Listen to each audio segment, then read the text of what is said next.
Welcome, my name is Kia. I'm the author of Egyptian Tantric Secrets, and I'm the founder of Mystica School, which is an Egyptian Tantric mystery school. Fair warning, this is a deep dive, as in everyone that has done this training so far, they are quite blown away at the amount of change and shifts in their life on so many levels. That might be personal levels, relationship levels, their spiritual path deepens, they heal so much, and they start feeling connected into this lineage of Egyptian Tantra. I assume that you already have some level of resonance with Egypt. Maybe you've already been there, maybe you already feel like you've got a connection with, it could be Isis, it could be Osiris, Hathor, Horus, it could be Ra, the sun god. And within the journey that we could go on through this training, you're going to get to meet not all of them, because we don't have the time for that, but you're going to meet the biggies. And the biggies are able to support anyone that feels a resonance with them to go deeper on their spiritual path. It's a profound journey, I have to say, and I feel that we are genuinely energetically supported by the Neteru, the gods and the goddesses of ancient Egypt. If you're watching this video, I imagine you may well already be guiding people into spiritual experience. Maybe you're a healer, maybe you work with groups of people, maybe you work with couples. And yet, perhaps you also sense that there are deeper depths that you could go to as a healer and a space holder. Perhaps you sense there are higher heights that you want to reach. Perhaps you want to be stepping it up and shining even more of your light into the world. And I feel that this training can be a massive support, supporting you in a level of quantum leap.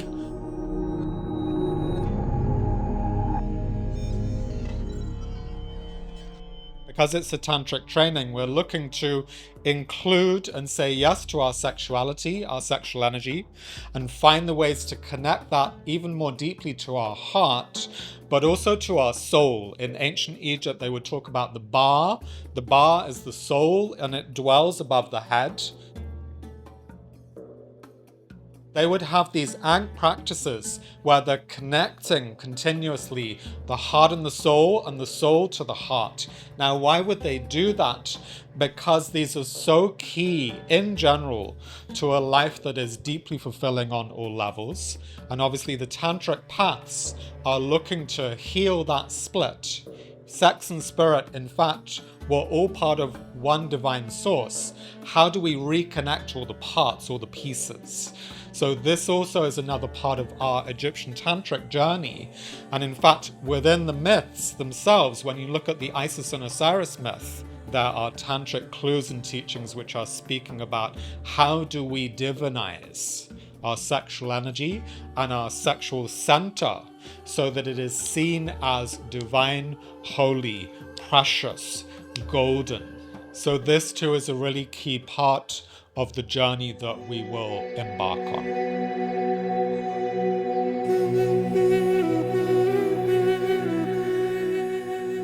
18 years ago, I started off offering ecstatic trance dance, and I was really fascinated by how do we dance and move and go on an inner journey into a trance state, into a healing state, in order to support ourselves to clear and align to the divine in whatever way we feel called to do so.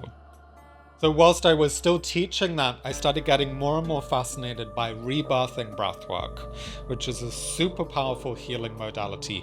I went into it in part because I knew that I needed to go deeper in my own healing journey, but I also knew that I wanted to guide people through breathwork into trance states.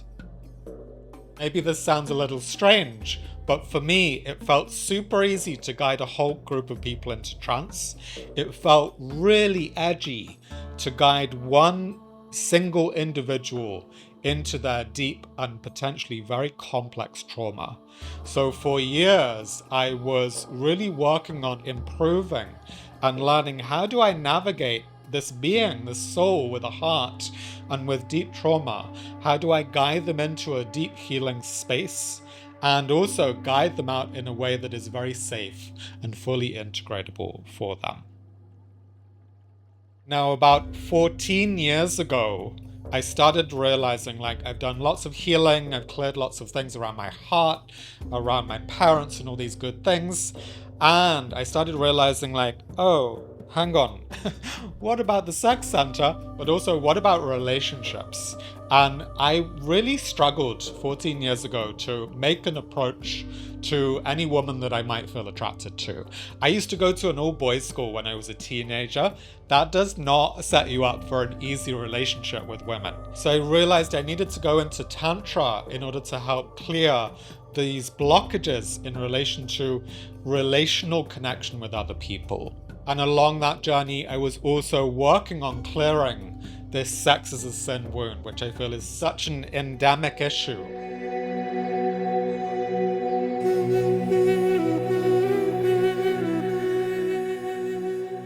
Now, about 6 years ago, this was when there was a very unexpected quantum leap in my own life. Now, at that point, I was paying my bills through being a filmmaker. In fact, I was making movies about Tantra. I was working a lot with many different Tantric teachers from all around the world. We were interviewing them, filming them, going into their workshops, going on journeys to India and other places to really learn deeply what is still alive in the world connected to Tantra.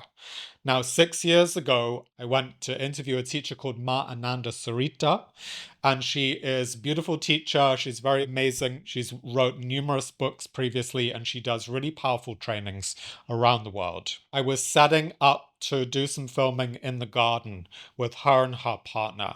And I did not notice that there was a loose wire on the extension cable. The moment I plugged the plug into the extension cable, I started getting electrocuted. I live here in Bali. They do not earth the electricity here. So I was getting full on electrocuted. I have to say, this was the most painful experience of my entire life. So I was trying to let go of this plug and the extension cable, and I'm literally like magnetized to it. The whole body is going into like a freeze response, a contraction, because it's trying to protect the heart. It was so, so scary. In the final moment of that electrocution experience, I heard a voice, almost like a command from the divine.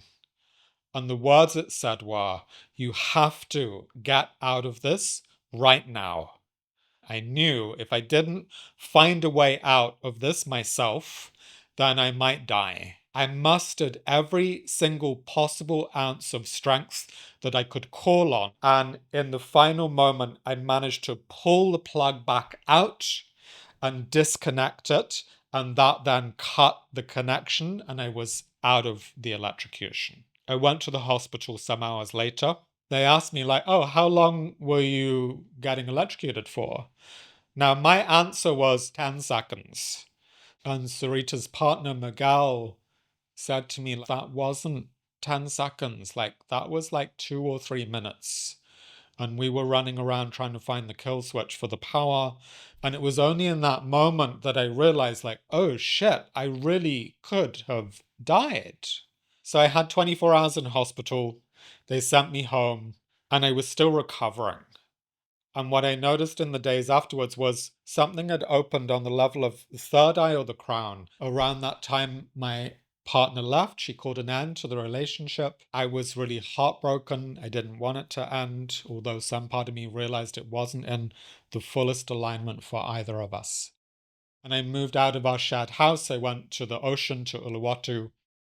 I started realizing I don't enjoy being a filmmaker anymore. It used to be my passion, was just no longer lighting me up. And yet I didn't quite know what else I was meant to do.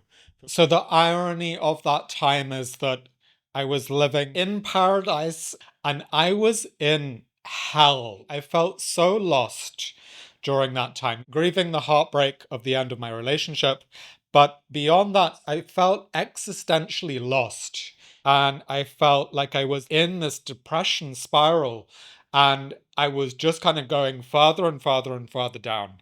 And in the end, I felt like I reached rock bottom, and I was on my frickin' knees. And I was asking to the divine, to Great Spirit, to God, to Goddess, help me, as in, I don't know how to get out of this. I don't know why I'm here on this earth. I need help. Like, please show me a way out. And interestingly, in the days after that, I just started getting this ping of like, oh, I've got to get into Egyptian stuff. A few years prior to that, I'd had a download. I was reading the Magdalene Manuscript, amazing book by Tom Kenyon. So I'd had this spontaneous download about how to work with the Ankh, and I started going back into this Ankh breathwork practice that I knew. I also happened to have a world chant book, and within the chant book, there were some Egyptian chants. So I dug this book out and I started working with these chants.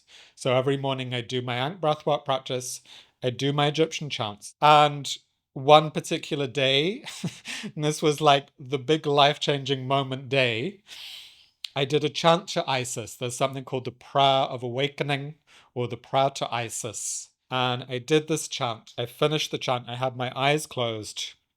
And I suddenly saw in my inner vision, but not just in my inner vision, this being appeared into my space, into my field. And she was huge and golden and shining so brightly that I was a little bit like, whoa, this is so bright. I don't know if I'm going to get blinded here. So this being came, and all I could tell was that it was a female being, and she had golden wings, and she was shining golden light. And the first thing she said to me was, "You called." And for a moment, I was like, what? What do you mean I called? And then she said, well, you chanted the chant. It's like dialing the telephone to the divine.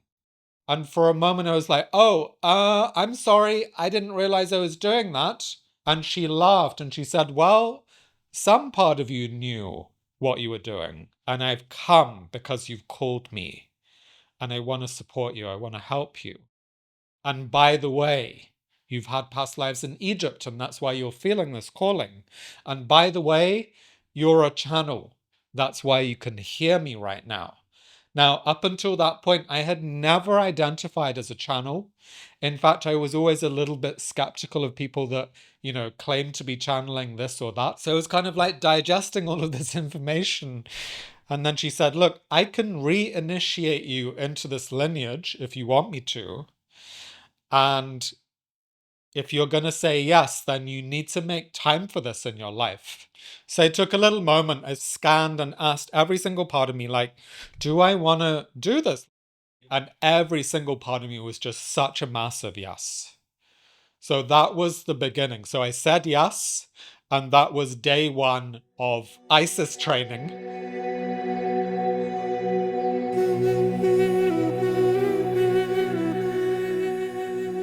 Within that, she was like, right, I'm going to teach you some of the variations on the Ankh practices. And that was how we started. And so day by day, I would do my Ankh practice. She would come in and she would guide me. About 4 or 5 days after that, she came in. She said, look, this is working, as in you're getting it and you're able to fast track your way through it because you've been doing all these years of spiritual preparation in a way. She was like, look, why not just do a big download? Like, just channel my words through, and through that, you can just do a mega download of information.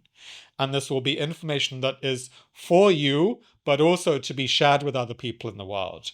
And so that was what birthed the book, Egyptian Tantric Secrets. I then had 9 days in which every single day I do my morning practice. Isis would come in.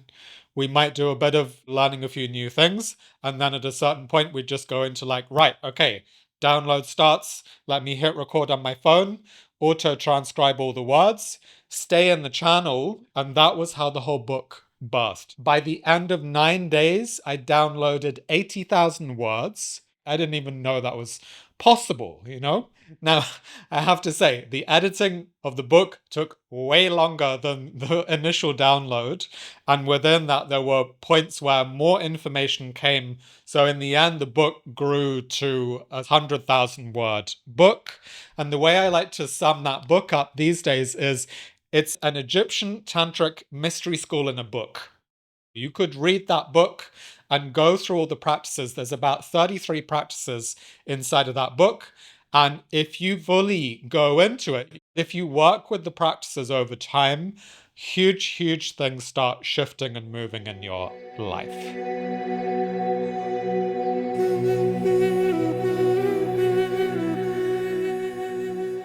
In the same way that I was initiated by Isis and by Magdalene and by these other guides that are connected to the Egyptian lineage, I now initiate others so I can share with you the tools, techniques, and practices that I've learnt from all these downloads, from all this channeling that I now do with these great, great teachers. I see Isis, Osiris, Magdalene, they're all master teachers. They are there on other planes of consciousness, and we can dial in and we can start to work with them.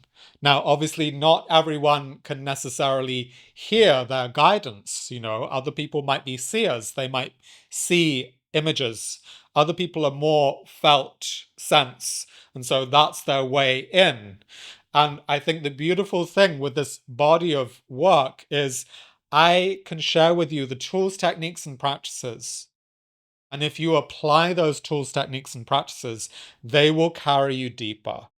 Because this is a mystery school path, your way in might be completely unique to you, and it will carry you deeper and deeper and deeper. And what I love and notice with a lot of my students in these recent years is that they start at a certain point, Isis just comes, or Magdalene comes, or suddenly they're having this profound connection with working with the serpent. All these different beings start coming and at points just spontaneously presenting themselves as guides to you. Because I feel personally like we're all meant to have some kind of a direct dial to the divine. And that might show up in very different, unique ways for each of us. The more that we work with those beings, the further we can go in our own life path, the more we can align to our own soul calling. And of course, for you, that might be you end up going all in with Egyptian Tantra and you teach it. Or it might be that it reveals a whole new path that you're meant to follow.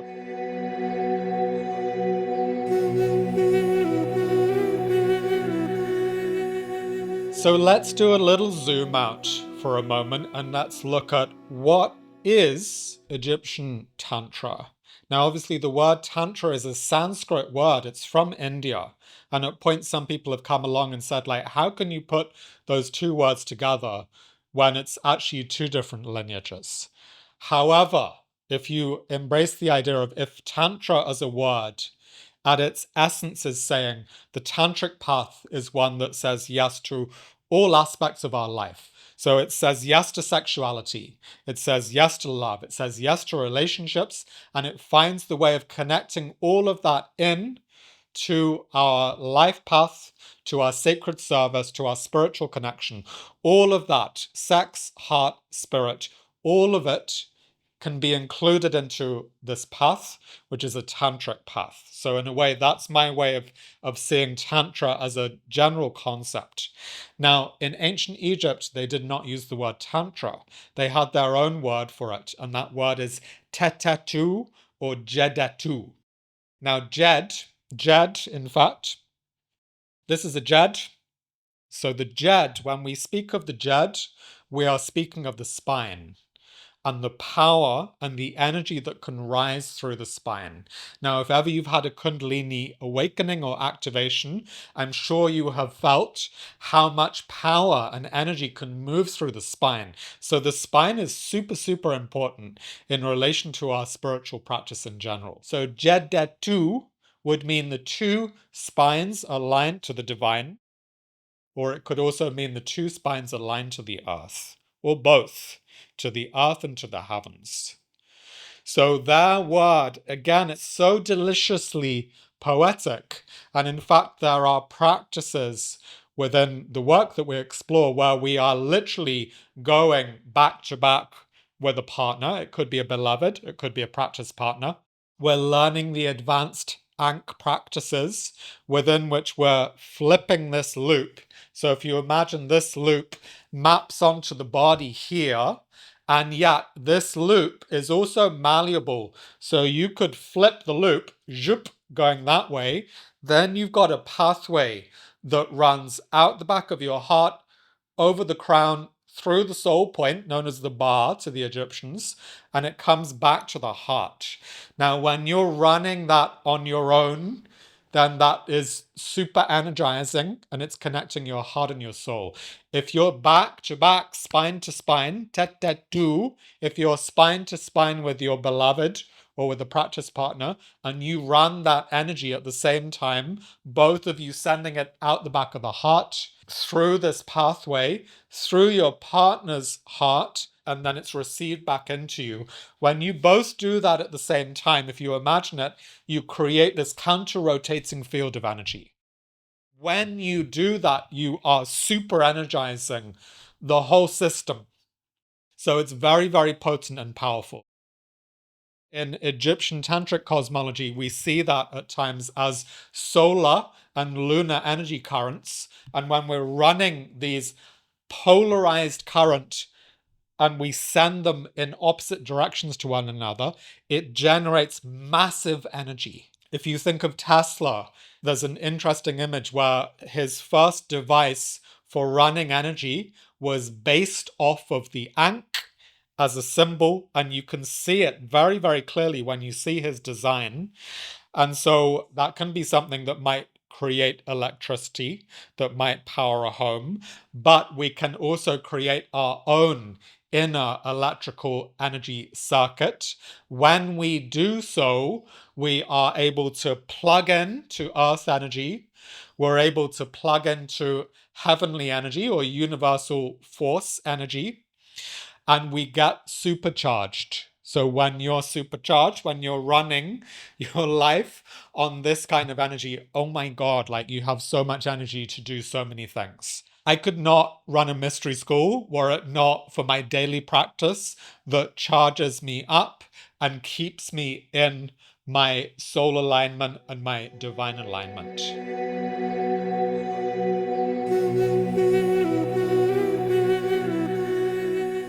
The biggest thing that I feel is like proof positive that there was an Egyptian Tantric path is the Isis and Osiris myth. This is one of the myths that has been passed down through the generations to us. It is also written in the hieroglyphs and also in the pyramid texts as well.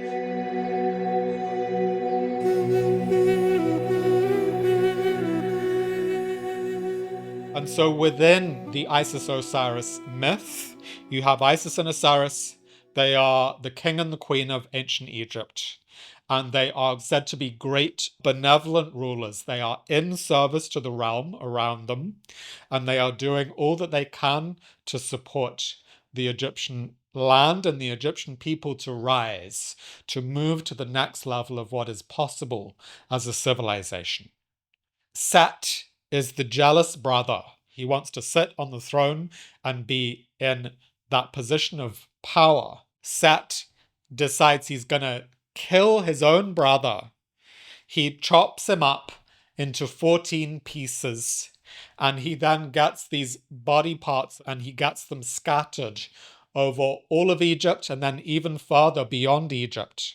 Isis is completely heartbroken, grief-stricken. She decides to go on this great quest to find all the parts of her beloved and to remember him, to piece him back together again.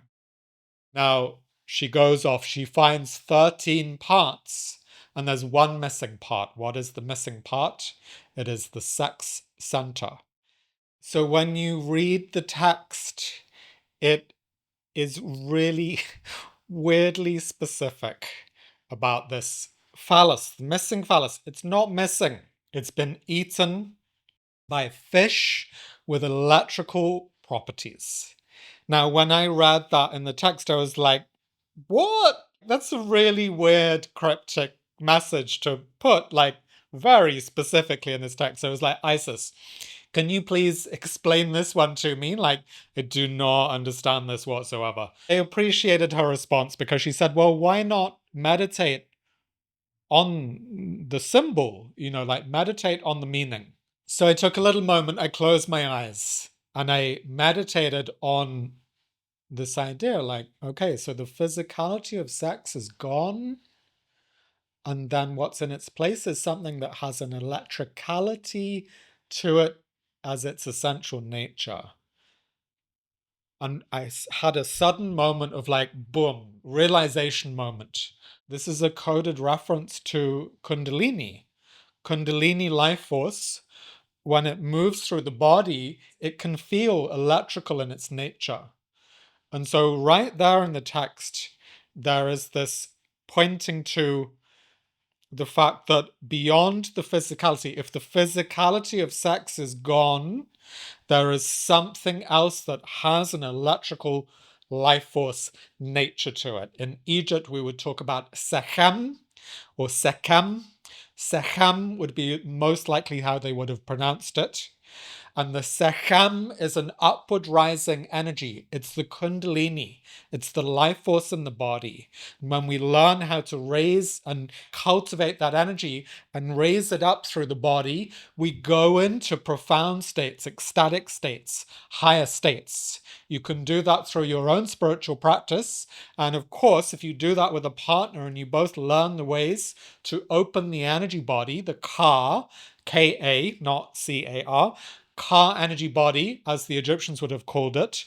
When you awaken the Ka energy body, you start just being able to experience more of life force, more energy, more sensation, more pleasure, more ecstasy. There are tantric clues left, right, and center in ancient Egypt. Another classic example is the god Min. God Min, whenever you see him in the temples, Min has an erect phallus and he's holding a flail.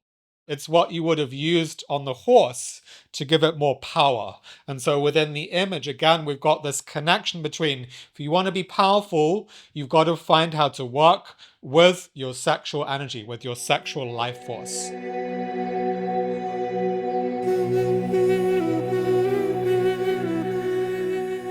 From my understanding, there was actually a golden age where a lot of people knew about the tantric secrets, and they in fact were not as secret as they ended up becoming.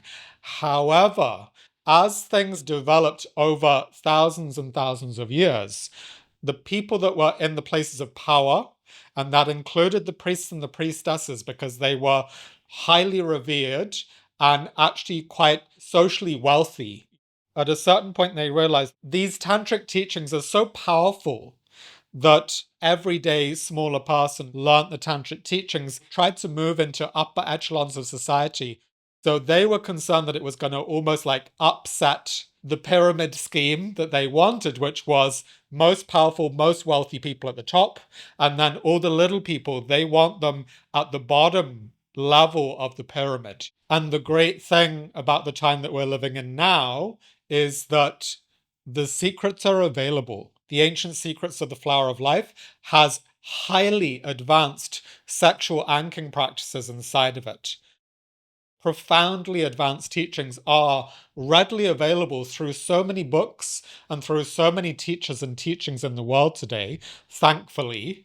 And even the Dalai Lama at a certain point shared, and he said, there are profound teachings that were once kept as secret and that were intentionally allowed to be disseminated out into the world.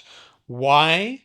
Because we're at such a pivotal time in humanity's evolution.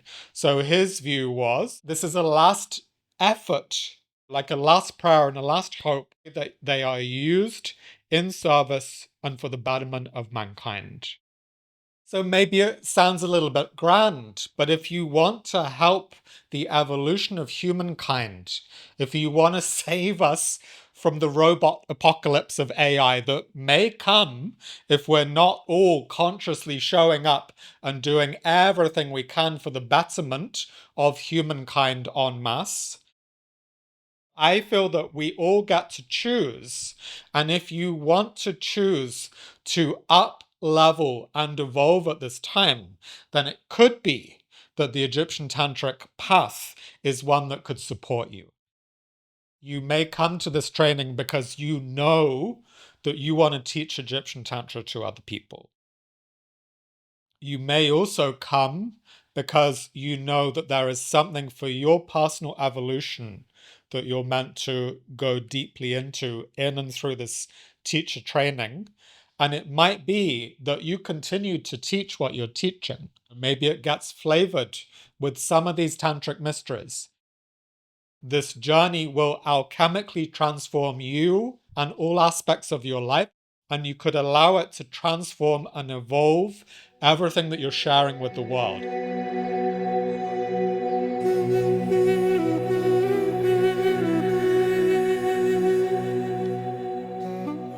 For a moment, let us imagine that we're going to become a falcon. So Horus was the falcon, he would have originally been known as.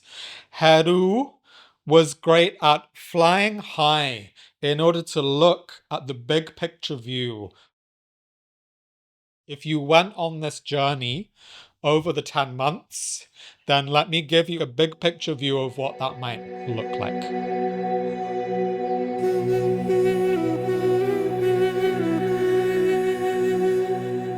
During level 1, this is the first 3 months of the journey, you receive all of the Egyptian Tantric secrets initiations. So each week you receive a different initiation. Within that, you will receive initiation into working with the Ankh as solo practice. You'll learn how to work with it as couples practice. You'll learn how to carry it into the bedroom if you're with a partner. In fact, even if you're not with a partner, you'll still learn how to carry it into your own self-lovemaking so that you can raise the energy from the sex to the heart, from the heart to the soul, from the soul to that which you believe in. It becomes a extremely powerful energetic circulation between you and the divine. There are so many ways of working with the Ankh.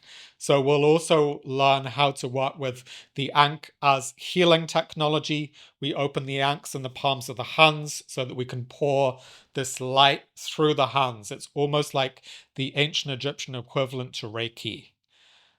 And of course, there's so much more beyond just the Ankh. So there are serpent practices within which we're learning how to raise the serpents in and through the energy centers.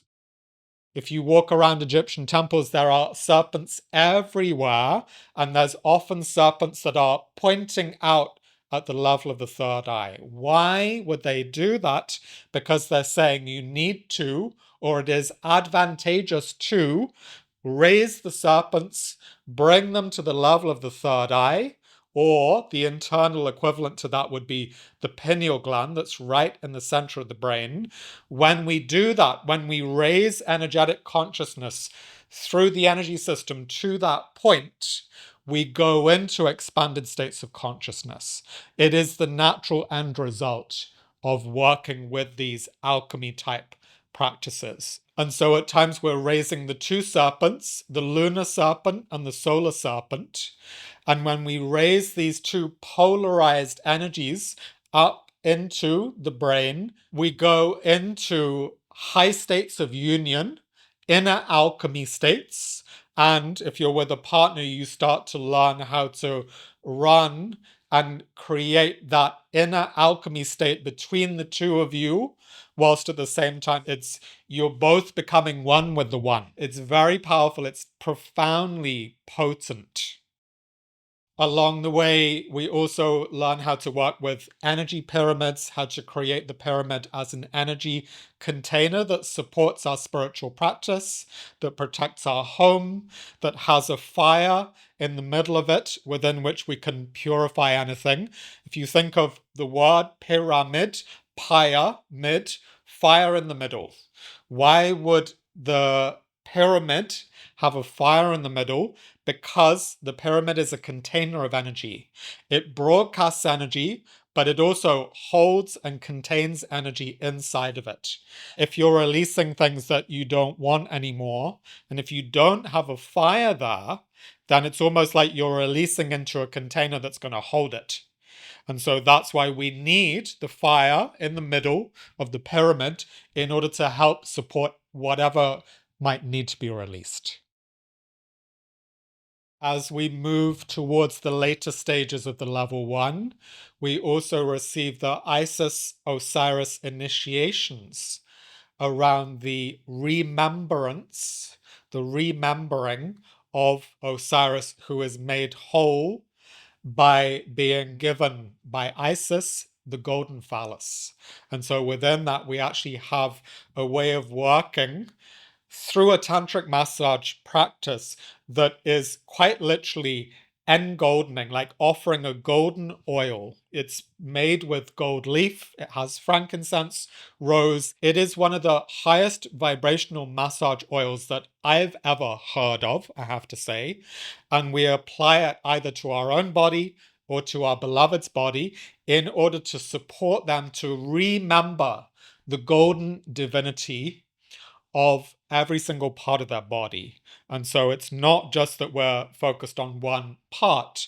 We remember and piece back together the whole body part by part. And we end with the sexual center and divinize the sex in order to help keep clearing this sex is a sin wound that so many of us were indoctrinated into.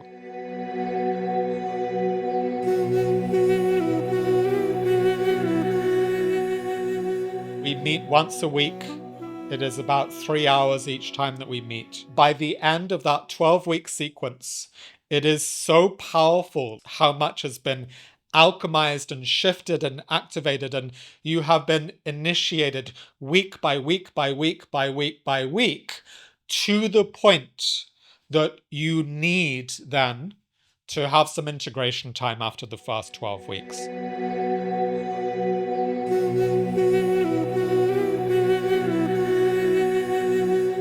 Now, when I say integration, that's not just like 1 month of doing nothing. It is 1 month in which you are allowing the 12 initiations to land into the physical body, land into the energy body, the ka energy body. And within that, you're also starting to find, okay, from everything I've learned from all of these 12 weeks, what am I naturally gravitating towards? Do I like the breathwork practices? Do I like the trance postures? We're working with ancient Egyptian chant. We're finding the ways to move subtle energy through the body. Subtle energy is not always subtle because it becomes extremely powerful and potent, especially when we plug it in to the earth energy and to the heavenly energies. All of that to say, there are all these different ways, and you might start feeling like, oh, I really love the golden oil, the tantric massage stuff. I want to go into that direction. Or, oh my God, I love the heart breathing, heart-based breathwork techniques that are so powerful at opening the heart. Maybe you want to specialize in that. So through this integration time, you start clarifying what might be your unique path of specialization for when we move into the level 3.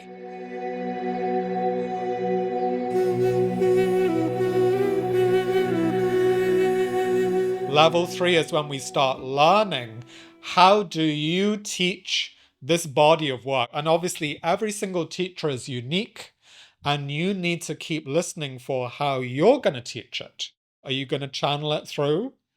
Or is it going to be more grounded and more practical for you?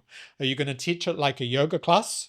Are you going to guide people into trance states so it becomes almost like trance postures, or maybe even Egyptian-inspired trance dance? So there's so many ways that you could come to shape and format this. And what I teach you a lot of in the level 3 is I'm going to show you all my maps to become your own map maker. So someone that can draw from a whole multitude of different approaches, techniques, ways of teaching, ways of transmitting, tools, techniques, practices, breath work, movement, sound, stillness, trance postures. What we're offering in and through this training is the Egyptian Tantric maps to ecstasy. And how you end up sharing that with the world is, of course, completely up to you.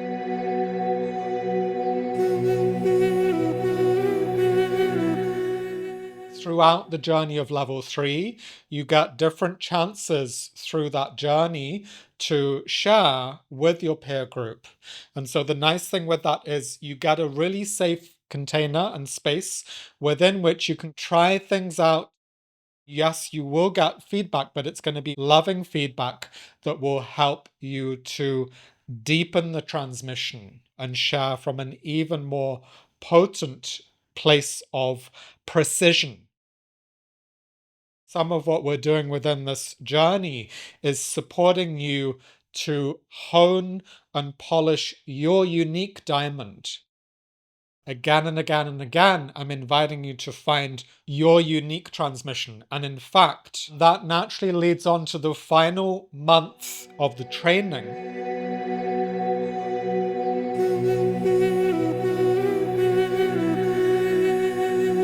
The level 4 is transmission. So you've been marinating in and through these teachings over these 8 months. You've also moved towards the teaching and sharing and getting feedback and improving, and we finally reach the transmission. So then that is you beaming your unique light in whatever way that might look for you. And it might even be that in that final month, you invite people from your local community to come and receive something that is like the fruit thus far of the journey that you've been on. And so in that final month, you really get to feel how it is to share the tantric secrets with your community if you feel ready to do that. And for those that don't, it might be that that stage comes a little bit later, beyond the container of the 10 months that we're in.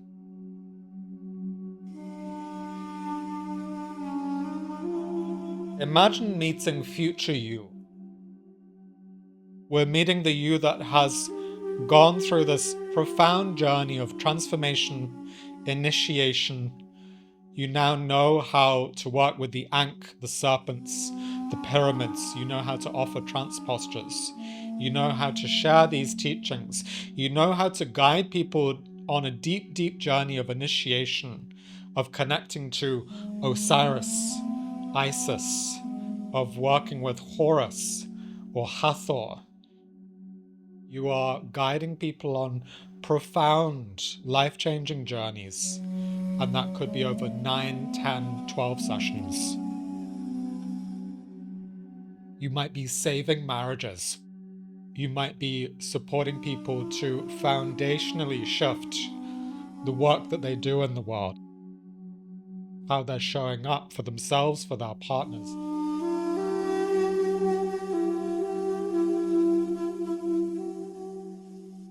There's so many ways in which this path could be truly life-changing for you and for all those that you continue to meet.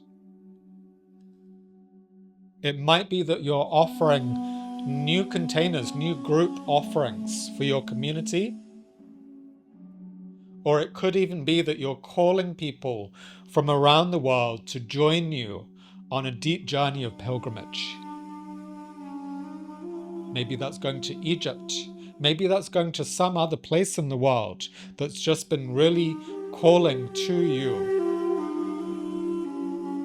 That's calling your heart, that's calling your soul. And so you share in your own unique way. It could be Egyptian, it could be something else. And yet the whole journey of the 10 months has helped to carry you to that next level.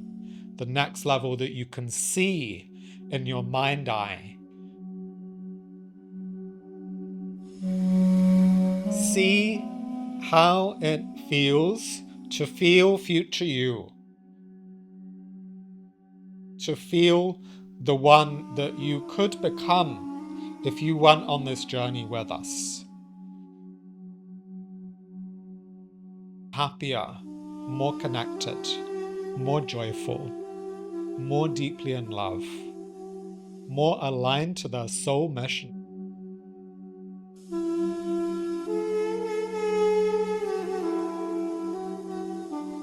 How does it feel to meet the you that is in this future timeline that you could choose?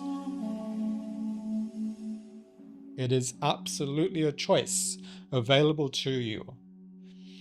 So just take a little breath and feel into that for a moment.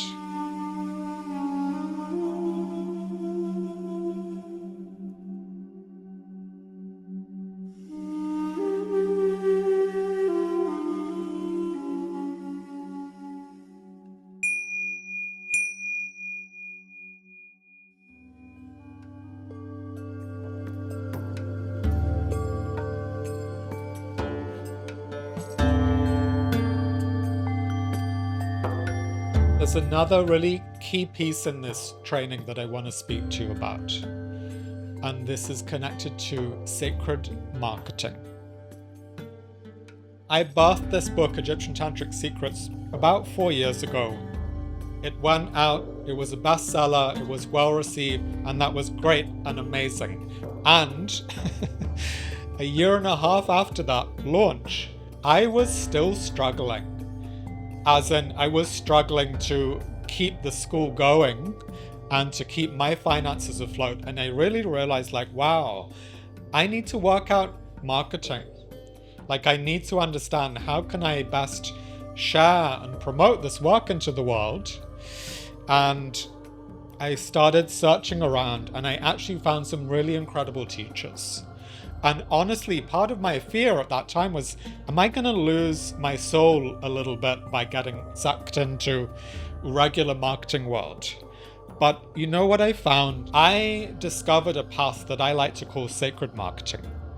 The whole vision behind this is, in your heart and your soul alignment, can you share and broadcast to other people in a way that is clear, understandable, and that really connects with the heart or the soul of the people that you're meant to work with? What I love to share about within sacred marketing is how you can create web pages, sales funnels that are at their essence still you connected to your truth, connected to your soul, and speaking from your heart. There are ways in which you can share your message through an online presence that inspires, uplifts, and invites people into your world. And whenever they step into your world, you know how to guide them on a profound path of transformation. And if you feel that you don't quite yet know all the ways to do that, then we're going to support you with that as part of the journey, of course. So before we even jump on a call, my invitation is really feel in. Is this for you? Is it calling to you? Do you want to go on this journey? And what I see again and again is those that go on the full journey, like the person they were at the start compared to the person they were at the end, it's quite mind-blowing. And some of these people are already advanced teachers. You might already be very advanced on your journey. And as you know, there's always higher levels that we can all go to, myself included. I'm not sitting as the guru at the top of this mystery school. I am in service to Isis, to the Neteru, to Magdalene Yeshua. I am offering this because it's what's landed for me. And it's been so massively life-changing that I have to share it with other people. So if that calls to you, if a tantric mystery school journey calls to you, and if you sense that the Egyptian Tantric Secrets journey could be part of your path and that could light you up to the next level of your potential, let's jump on a call, let's talk about it, and let's see. You know, I'm not going to be pushy, there's no hard sales pressure or anything like that, but let's meet, let's vibe with each other. You get to ask me questions, I'll ask you some questions, and we'll see together whether this is the right fit for you. So thank you so much for listening to this. Hopefully I'm going to see you for a call. If it is meant to be, it will happen. And wishing you a beautiful day. Thank you so much.